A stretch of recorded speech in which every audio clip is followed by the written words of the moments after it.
भगवत गीता की इन बातों को जान लोगे तो कभी दुखी नहीं रहोगे। जवानी में जिसने ज़्यादा पाप किए हैं उसे बुढ़ापे में नींद नहीं आती, उसे वह पश्चाताप में बिताते हैं। भगवान ने जिसे संपत्ति दी है उसे गाय रखकर सेवा करनी चाहिए, जिससे भगवान प्रसन्न होते हैं। जुआ, मदिरापान, पर स्त्री गमन, हिंसा, असत्य, मद आसक्ति और निर्दयता, इन सब में कलयुग का वास होता है।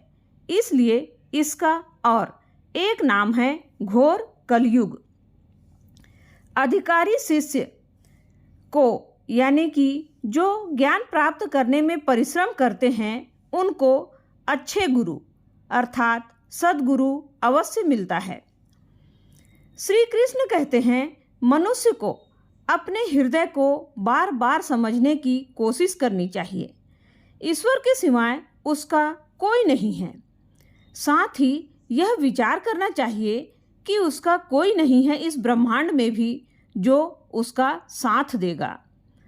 भोग में क्षणिक सुख प्राप्त होता है, साथ ही त्याग में स्थायी आनंद मिलता है।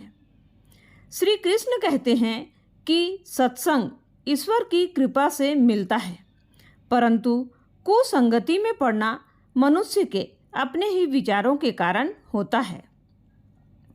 लोभ और मोह माया पाप के माता पिता कहे जाते हैं, साथ ही लोभ पाप का बाप ही है। श्री कृष्ण कहते हैं कि स्त्री का धर्म है जो रोज तुलसी और पार्वती का पूजन करे, उससे उनकी सुख समृद्धि हमेशा बनी रहती है।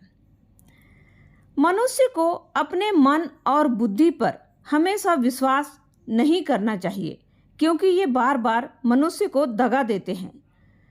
खुद को निर्दोष मानना बहुत बड़ा गुनाह साबित होता है।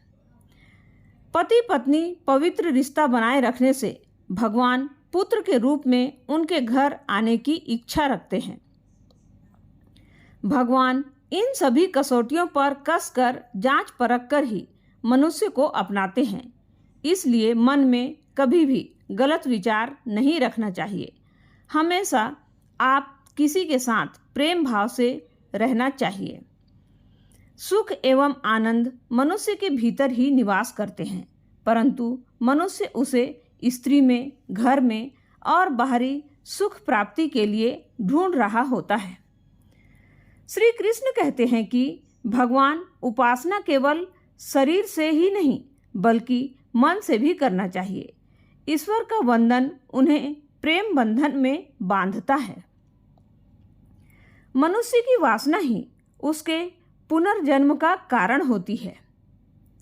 मनुष्य इंद्रियों के अधीन है, इसलिए उसके जीवन में विकार और परेशानियां आती हैं। मनुष्य के अंदर धैर्य, सदाचार, स्नेह और सेवा जैसे गुण सत्संग के बिना नहीं आते।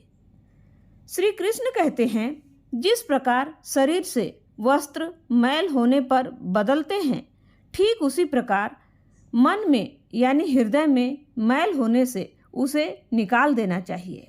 उम्मीद है दोस्तों आज की यह महत्वपूर्ण जानकारी आप लोगों को पसंद आई होगी। पसंद आए तो प्लीज़ हमारे चैनल को सब्सक्राइब कीजिए, वीडियो को लाइक और शेयर जरूर कीजिएगा दोस्तों। धन्यवाद।